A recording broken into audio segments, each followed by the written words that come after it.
السلام علیکم ورحمۃ اللہ وبرکاتہ۔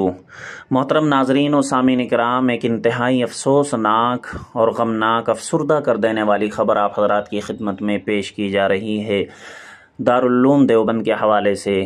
دراصل دارالعلوم دیوبند کے سابق استاذ گرامی، مایہ ناز ادیب، مایہ ناز محدث اور مایہ ناز مفسر، مشہور عالم دین اور مشہور خطابت کے شہ سوار حضرت اقدس حضرت مولانا مفتی محمد شکیل صاحب قاسمی سیتاپوری آج 24 جولائی 7واں مہینہ 2024 بروز بدھ بوقت فجر طویل علالت کے بعد تقریباً 75 سال کی عمر میں انتقال فرما گئے ہیں۔ انا للہ و انا الیہ راجعون۔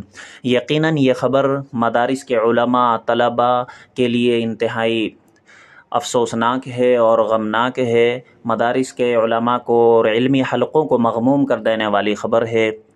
اللہ تبارک و تعالی حضرت کا نعم البدل عطا فرمائے اور حضرت مفتی صاحب کی بال بال مغفرت فرمائے اور ان کے لواحقین اور ان سے تعلق رکھنے والے ان کے متعلقین متوسلین کو اللہ تبارک و تعالی صبر جمیل کے توفیق عطا فرمائے۔ اور مزید یہ کہ اللہ تعالی سے ہم سب دعا کریں کہ اللہ پاک حضرت کی مغفرت فرمائے اور ان کے درجات کو بلند فرمائے اور ان کی اللہ پاک خدمات کو قبول فرمائے۔ آمین ثم آمین۔